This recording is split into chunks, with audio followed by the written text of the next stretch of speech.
Oke, kawan-kawan semuanya, Assalamualaikum warahmatullahi wabarakatuh. Seperti biasa, gue balik lagi di channel YouTube ini ya.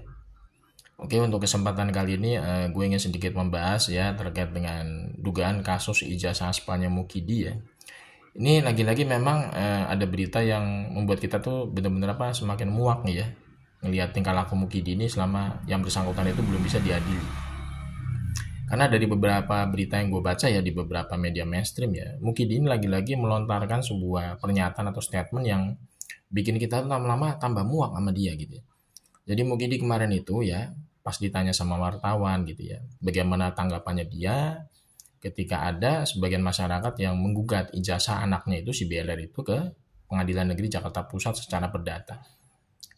Mukidi ini malah menjawab pernyataan itu ya, menjawab pertanyaan itu malah dengan apa? Soalnya tuh mencari kambing hitam lagi gitu ya.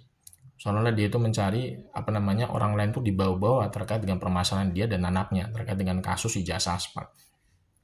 Ya, Mukidi ini mengatakan bahwa ya saya yakin gitu ya. Pasti orang-orang yang menggugat ijazah aspal, ijazah saya dan ijazah si Belar itu ya pasti ada yang membackingi atau ada yang membackup dari belakang layar gitu ya. Berarti kan ini kan statement seperti ini kan memang selalu Selalu diulang atau dimunculkan oleh Mukidi. Untuk apa? Untuk apa? Menutupi kebobrokannya dia sebenarnya sudah terbongkar habis di ruang publik. Ya, karena kebiasaan dari Mukidi memang dari dulu itu ya, itu selalu mencari kambing hitam, menyalahkan pihak lain ketika apa? Ketika dia itu dalam situasi bermasalah. Ya banyak sekali sebenarnya contoh-contoh ya ketika Mukidi ini memang bermasalah ya. Istilahnya dia mempunyai semacam kasus lah istilahnya.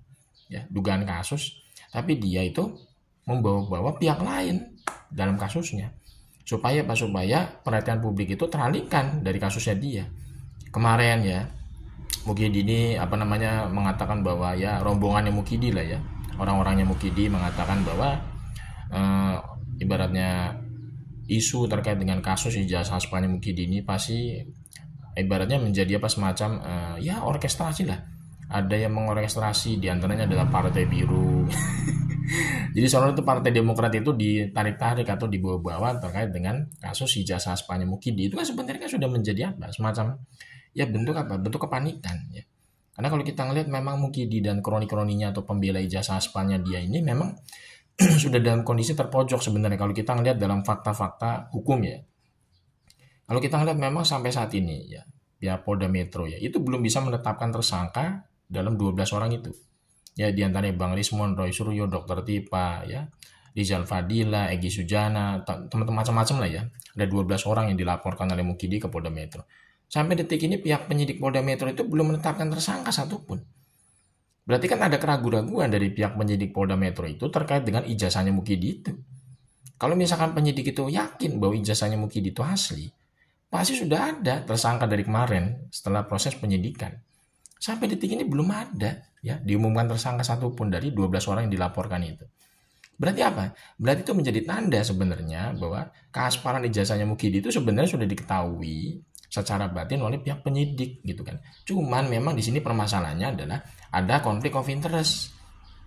Konflik of interestnya apa? Karena Kapolri saat ini itu adalah orang titipannya Mukidi. Pasti kan polisi-polisi yang dibawanya itu kan pasti kan segan juga kalau misalkan mereka itu ibaratnya membuat semacam keputusan dalam produk hukum ya, itu yang berbeda dengan pandangan dari Kapolrinya saat ini gitu.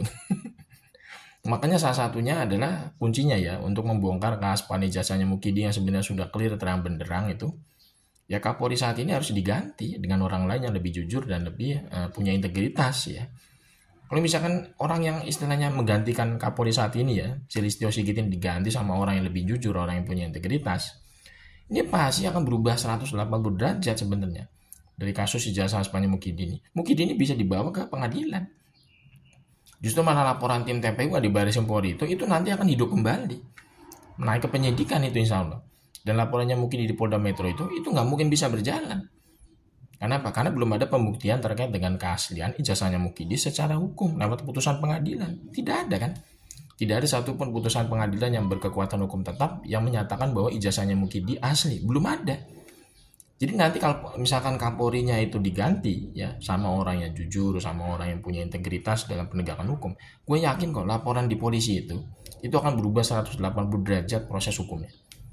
Justru malah Mukidi ini bisa diadili lewat apa? Lewat kepolisian. Sedangkan Bang Rismon, Roy Suryo, Dr. Tipa ya, dan tim TPUA itu akan membau ya, membongkar keaspalan ijazahnya Mukidi itu lewat penyidikan sampai ke pengadilan nanti. Makanya menurut gue ini memang salah satu bentuk kepanikan dari Mukidi saja ya, ketika dia itu sudah tidak memiliki semacam apa ya, bantahan-bantahan yang rasional gitu ya. Dia pasti akan ibaratnya mencari kambing hitam, menyalahkan pihak lain gitu ya. Seolah-olah tuh ada yang membackingi, seolah-olah tuh ada yang mengorkestrasi, seolah-olah ada yang menyutradarai isu ijazah hasbanya dia.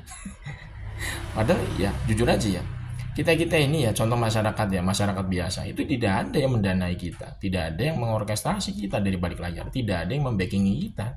Kita ini bersuara sebagai masyarakat yang masih waras itu kan karena apa? Karena bentuk kepedulian gua ya, jujur aja secara pribadi ya, gue peduli nih sebagai masyarakat biasa ya, supaya bangsa ini itu jangan sampai kehilangan moral, nilai, dan kejujuran dalam dunia akademik.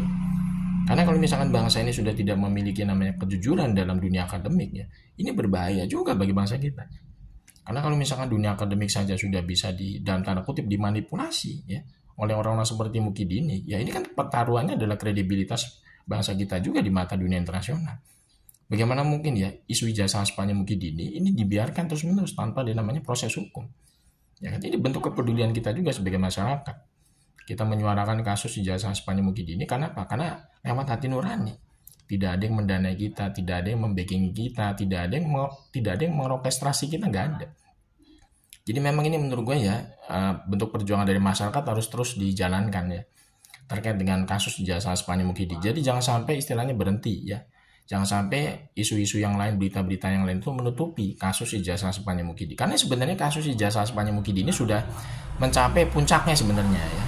Ya, kalau misalkan ini masyarakat ini sampai teralihkan, ini sangat disayangkan. Karena kita kan pengennya melihat Mukidi itu segera diadili secara hukum.